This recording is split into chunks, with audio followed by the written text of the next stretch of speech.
الحمد للہ وکفا والصلاة والسلام علی عبادہ الذین اصطفیٰ اما بعد فاعوذ باللہ من الشیطان الرجیم بسم اللہ الرحمن الرحیم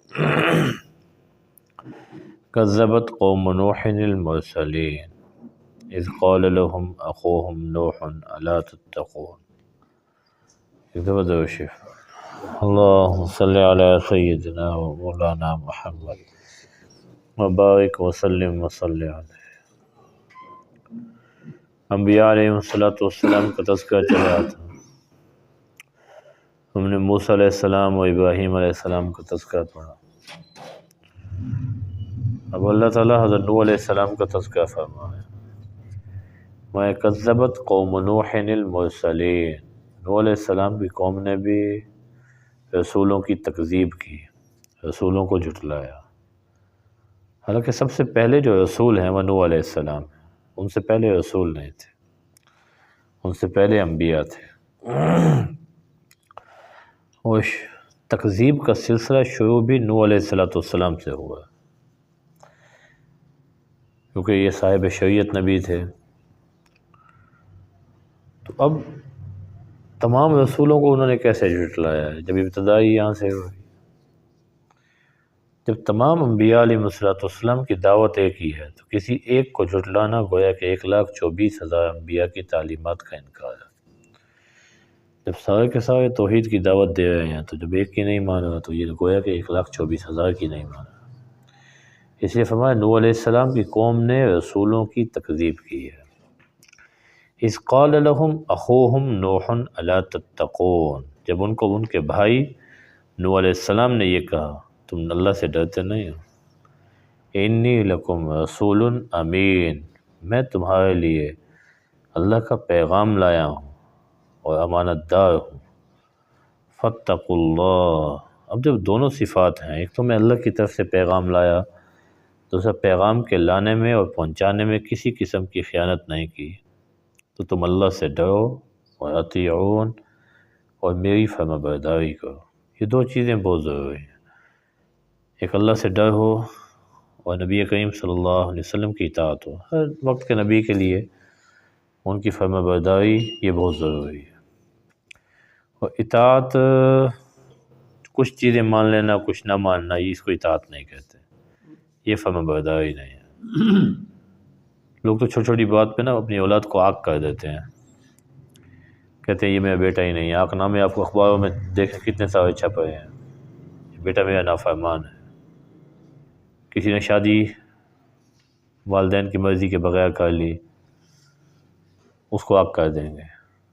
بیوی سے زیادہ بن گئی، اس پہ بھی آگ کر دیں گے، یہ بیوی کی مانتا ہے ہماری نہیں مانتا۔ تو فرما برداری کا تعلق تمام باتیں ماننے سے ہے، کسی ایک آدھ بات کو مان لینے کو فرما برداری نہیں کہتے۔ ہم خود بھی یہی دیکھتے ہیں نا، اگر 10 باتیں کسی کو کی جائیں اور وہ 2 مان لے اور 8 نہ مانے تو اس کو فرما بردار کوئی بھی نہیں کرے گا، سارے کہیں گے کہ یہ نافرمان ہے۔ ہاں کبھی کبھی مزاج کے موافق چیز آ جائے تو مان لے، یہ فرما برداری نہیں ہے۔ تو نوح علیہ السلام فرما رہے ہیں اللہ سے ڈرو اور میری فرما برداری کرو، جیسے میں کہہ رہا ہوں ویسے زندگی گزارو۔ وما اسألکم علیہ من اجر، اور ڈرتے کیوں ہوں؟ میں تم سے اس پہ کوئی معاوضہ تھوڑی مانگ رہا ہوں۔ ان اجری الا علی رب العالمین، میرا معاوضہ رب العالمین کے ذمہ ہے، تمہارے ذمہ نہیں ہے۔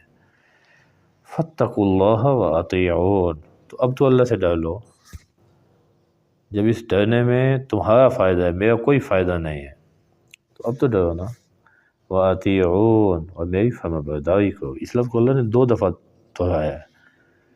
پہلی دفعہ 2 صفات بیان کی کہ میں رسول بھی ہوں، امین بھی ہوں۔ سمجھدار آدمی کو جب کوئی پیغام لائے اور وہ امانت دار بھی ہو اور بڑے کی طرف سے پیغام لائے تو سمجھدار کو اس کی بات مان لینی چاہیے۔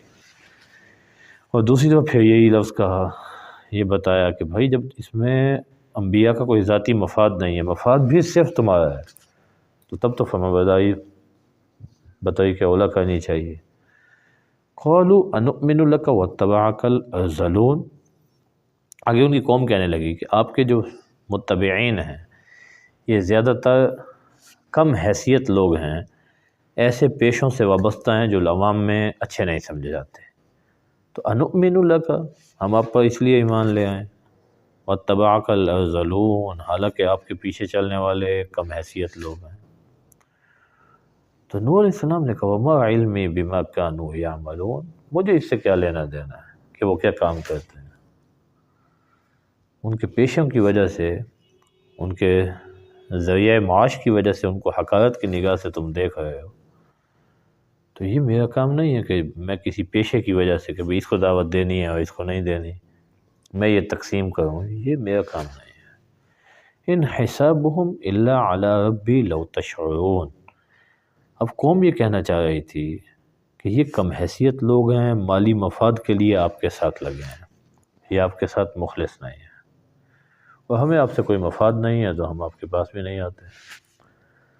تو نوح علیہ السلام نے کہا ان حسابهم الا علی ربی، یہ اخلاص کے ساتھ لگے ہیں یا مالی مفاد کے لیے لگے ہیں، یہ حساب میں نے نہیں کرنا، یہ حساب میرے رب کے ذمہ ہے۔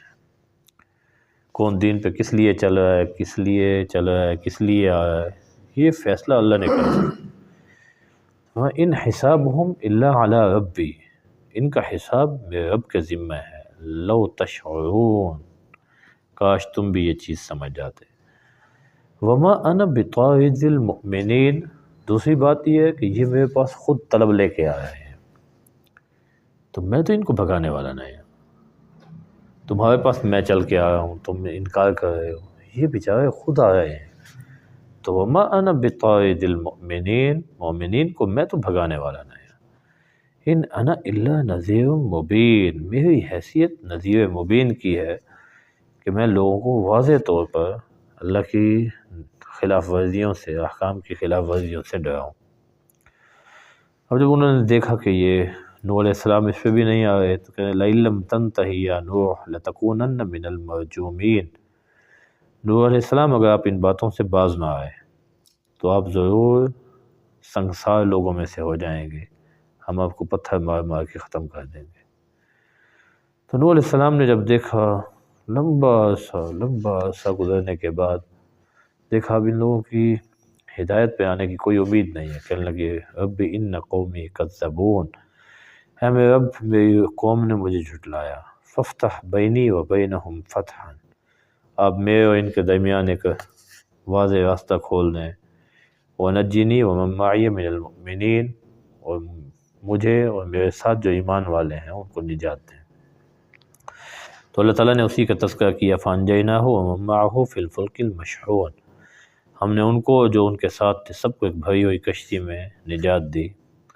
ثم اغرقنا بعد الباقین، بعد میں جو باقی رہ گئے سب کو غرق کر دیا۔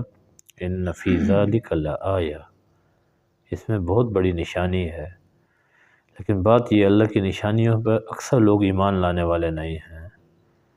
یہ جو مادہ ہے، اسباب، یہ ہر چیز کا کوئی نہ کوئی سبب ہے، یہ نقصان ہو گیا اس کے پیچھے یہ سبب ہے، فلاں آتش فشاں پھٹا ہے اس کے پیچھے یہ سبب ہے، سیلاب آیا اس کے پیچھے یہ سبب ہے۔ اسی چیزوں نے جو ان اسباب کو پیدا کرنے والا اس سے توجہ ہٹا دی ہے۔ والصلاة والسلام کوئی بھی علی سبب ہو، عباده الذین اصطفى، وہ سبب ایسے خود سے وجود میں نہیں آتا، اعوذ باللہ اس من کو وجود میں الشیطان لانے والی ایک الرجیم، اللہ تعالیٰ کی بسم ذات ہے۔ اللہ الرحمن الرحیم۔ میں یہ طوفان کا غرق ہو، طوفان کی وجہ سے قوم نوح قال کا غرق ہو آمنتم جانا له قبل ان آذن بڑی لکم نشانی ہے۔ اب بھی سیلاب آتے ہیں، انہ لوگ غرق ہوتے ہیں، لکبیرکم الذی کہتے ہیں جی علمکم فلاں نے پانی السحر چھوڑ دیا اس وجہ سے غرق ولسوف ہو گئے۔ تعلمون۔ پھر نوح علیہ السلام کی قوم پہ تو کسی نے ایک دفعہ پانی درود نہیں شریف چھوڑا تھا، وہ تو خود اللہم صلی علی اللہ کی نافرمانی سیدنا کی وجہ سے غرق مولانا ہوئے۔ محمد تو یہ ساری ہے وبارک نشانیاں، وسلم لیکن وصلی مصیبت علیہ۔ یہ ہے، فرمایا وما کان اکثرهم مؤمنین، موسیٰ علیہ ان میں سے اکثر اس السلام پر کا ایمان واقعہ نہیں لاتے۔ اللہ تفصیل سے بیان وَإِنَّ فرما رہے ہیں۔ رَبَّكَ لَهُوَ الْعَزِيزُ الرَّحِيمُ، جب جادوگروں کو اللہ تعالیٰ نے ایمان کی وہ غالب بھی دولت ہے، عطا فرما دی، رحم کرنے والا بھی ہے، وہ جب چاہے فرعون نے نافرمانوں کو پکڑ دیکھا سکتا ہے، کوئی اس کو یہ روکنے ہزاروں والا کی نہیں، تعداد میں لوگ لیکن ساتھ رحیم بھی ہے، موسیٰ علیہ وہ مہلت السلام دے کے رہا ہے، ساتھ ہو مہلت گئے دے ہیں۔ رہا ہے، کیا پتہ کسی وقت واپس آ جائے۔ میں نے تو یہ کوشش کی اللہ تھی تعالیٰ ہمیں ان چیزوں سے کہ عبرت حاصل کرنے کی یہ توفیق عطا فرمائے، انفرادی دعوت دے کے اور یہ جو انسان کے اندر غرور ہے، لوگوں کو گمراہ کریں گے، یہ بہت نعوذ بڑی باللہ مہلک من چیز ذلک، ہے۔ اس کے گمان دیکھیں کے اتنی مطابق سال کی محنت نوح علیہ السلام میں سب کو اکٹھا کر کے موسیٰ علیہ اور ان کا السلام کو وہی شکست جواب دلوا دوں گا۔ کہ آپ کے پاس غیب لوگ ہیں اس لیے ہم نہیں بیٹھتے. موسیٰ علیہ السلام کسی کو تو انبیاء علیہ اللہ کا پیغام کی نہیں دعوت پر پہنچا اکثر ایسا ہوا ہے کہ وہ اور جب ایمان دیکھا لانے کہ اپنی والے تدبیر ہی غیب الٹی لوگ پڑ ہیں. گئی ہے. اس کی وجہ یہ اب ہے لازمی بات ہے یہ یہ جادوگروں جو کی مال و تعداد بعض اسباب ہے روایات یہ میں ہے اللہ تعالیٰ 80,000 کی بہت بڑی بعد میں نعمت اس سے بھی زیادہ. لیکن اس کی وجہ سے انسان یہ اب یہ سمجھنے لگ ہزاروں کی جاتا ہے تعداد کہ میں شاید لوگ یہ جب میرا کوئی ایمان لے ذاتی آئے کمال ہے فرعون یا کو یہ تو میری اپنی بڑائی ہے اور یہ دونوں کوئی چیزیں سی اس کو جاتی تباہ نظر کر آئی دی. ہے. نبی اب کریم میں صلی کون سی اللہ علیہ تدبیر وسلم نے جب اختیار ہرقل کروں شاہ روم کو خط کہ لکھا لوگوں کو یہ بتاؤں تو اس نے بھی یہی کہ پوچھا یہ تھا معجزہ ابو نہیں سفیان ہے سے یہ سازش رضی ہے. اللہ تعالیٰ عنہ. کہنے لگا پہلے محمد صلی کہنے اللہ لگا علیہ وسلم کے ارد گرد آمنتم کیسے لہو لوگ ہیں؟ قبل ان آذن سارے لکم. غیب غیبا ہیں. کہنے لگا یہ اسی کیا طرح انبیاء ہم تو کے سارے ساتھ ایک ہی ایسے ہی پارٹی ہے. تھے نا. اگر سارے میری انویسٹر ہوتے اجازت کے بغیر مالدار موسیٰ علیہ ہوتے تو السلام پھر پر میں کیوں یہ ایمان سمجھ لے آئے؟ جاتا کہ یہ تو سارے ہم انویسٹ پہلے کر رہے مشورہ ہیں کہ ہم نے کرتے بعد میں فوائد حاصل تحقیق کرتے کہ واقعی غیب نے کیا خرچ ہم کرنا نے یہ فیصلہ کرنا ہے. تم نے اکیلے یہ فیصلہ کیوں ایسا ہوتا ہے نا جب کوئی تحریک چلتی ہے تو انویسٹر بھی سوچتے ہیں کہ چلو یار اس دوسری بات تحریک کو کہنے لگا کامیاب انہو کروائیں بعد لکبیرکم میں اس سے الذی کئی گنا زیادہ علمکم مفاد حاصل کریں. السحر. تو کہتا ہے اگر مجھے ان کے لگتا ہے ساتھ موسیٰ علیہ چلنے والے السلام تمہارے بڑے ہیں مالدار ہوتے تو میں سمجھ تمہارے جاتا استاد ہیں یہ انہوں انویسٹمنٹ نے کر تمہیں رہے ہیں جادو یہ کوئی سکھایا. اللہ کی طرف سے نہیں ہے. انبیاء کی اور دعوت ایسے عوام ہی کو ہوتی ہے. اس غیب کی اس غیبا بات ان میں تھوڑا زیادہ وزن بھی لگا ان کہ کو سب کا لباس ایک جیسا ہے. طلب ہوتی ہے جو بھی طلب پیدا کرے گا اسی لیے اللہ اس نے تعالیٰ اس کہا کو کہ نواز تمہارا دیں گے. استاد ہے نا اس کی اللہ رعایت ہمارے اندر بھی کرتے ایسی ہوئے طلب تم لباس بھی ویسا پہن کے آئے.